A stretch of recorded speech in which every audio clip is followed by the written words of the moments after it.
This news is brought to you by Bhushan Jewellers, Solan. Paonta Sahib में भारतीय किसान union ने पांवटा साहिब, नाहन और हिमाचल के क्षेत्र में किसानों की फसलों में बीमारियों व वायरस से हो रहे भारी नुकसान को लेकर भारतीय किसान यूनियन के सदस्यों ने एसडीएम के माध्यम से मुख्यमंत्री जयराम ठाकुर को ज्ञापन सौंपा। इस दौरान किसान यूनियन के सदस्यों ने एसडीएम कार्यालय के बाहर प्रदर्शन किया व सरकार के खिलाफ नारेबाजी की।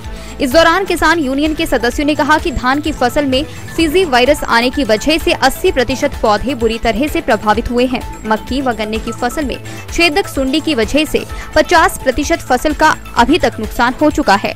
उन्होंने कहा कि सरकार द्वारा अभी तक किसी का कीटनाशक या अन्य दवाई का प्रबंध नहीं करवाया गया है। पहले गेहूं की फसल आपके पास सारा रिकॉर्ड है, क्योंकि आपने सारा देखी है जो परचेज प्रोक्योरमेंट का सिस्टम था। इस बार गेहूं की पिछले साल से कम थी, 30-35% पैदावार कम हुई, जैसे तैसे सह लिया किसान।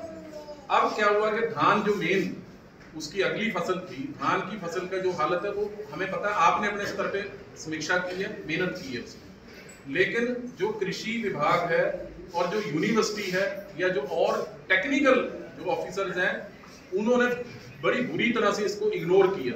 इनिशियल टाइम में हम लोगों ने पालन सर हमारा ये नहीं, मैंने नहीं करना, सब फार्मर्स कर सर प्रोग्रेसिव जेन्युइन फार्मर्स को उठाओ। भारतीय किसान यूनियन पैन इंडिया संगठन है जिसके पास सर्च बेस्ड फार्मर्स हैं। आप उनको बुलाया, आप उनको सर बुलाया, आप हम पहले कह रहे हैं कृषि विभाग में हमको विश्वास है। कोई बोले कि मैंने रिप्रेजेंटेटिव सर भारतीय किसान यूनियन एक ब्रॉड पिक्चर देखेंगे कि इतना नुकसान हुआ भी, इसको ज्यादा से ज्यादा मिलना चाहिए। उसके बाद सरकार एक डिसाइड करेगी, अगर वो डिसाइड नहीं करती तब हम बात करेंगे। अभी हमें पता ही नहीं चला जाएगा, अभी हमने मंगवाई है, रिपोर्ट आएगी, उसके बाद और भी बता दूं मैं। ये तो बात हुई आपकी सिर्फ जो टोटल असेस करने की। दूसरा हमने बात करी थी, उनको बुलाया था कल। अभी भारतीय किसान यूनियन का डेलीगेशन आया था और उन्होंने ज्ञापन दिया है दो चीज़ों के बारे में। एक तो जो धान की फसल जो ख़राब हो रही है, धान और जो गेहूं की फसल जो ख़राब हुई है पांवटा में स्पेशली, तो उसके बारे में उनका कंसर्न था। और दूसरा जो लंपी जो गाय है उसके बारे में, लंपी जो बीमारी जो गायों में फैली है उसके बारे में उनका जो था ज्ञापन था। तो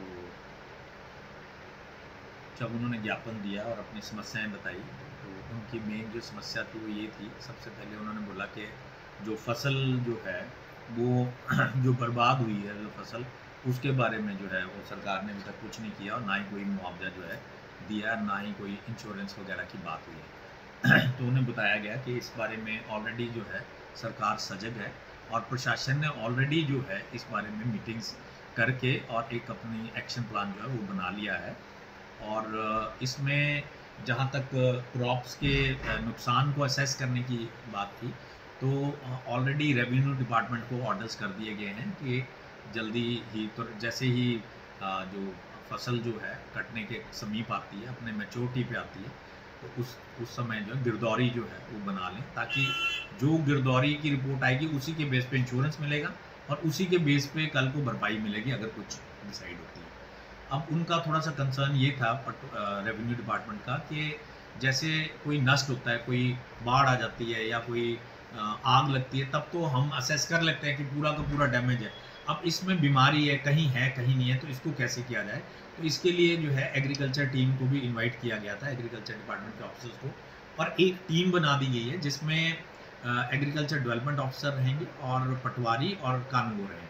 तो ये लोग जब गिरदौरी करने जाएंगे रेवेन्यू वाले, तो परसेंटेज की जो रिपोर्ट है वो जो है वो एग्रीकल्चर वाले देंगे कि कितना परसेंटेज डैमेज है, ताकि जो सही जो स्थिति है उसका आकलन हो पाए कि कितना इसमें नुकसान हुआ है। और दूसरा ये था कि क्रॉप इंश्योरेंस की बात थी कि क्रॉप इंश्योरेंस में इनका कहना था कि क्रॉप इंश्योरेंस में बीमारी जो है वो कवर नहीं है।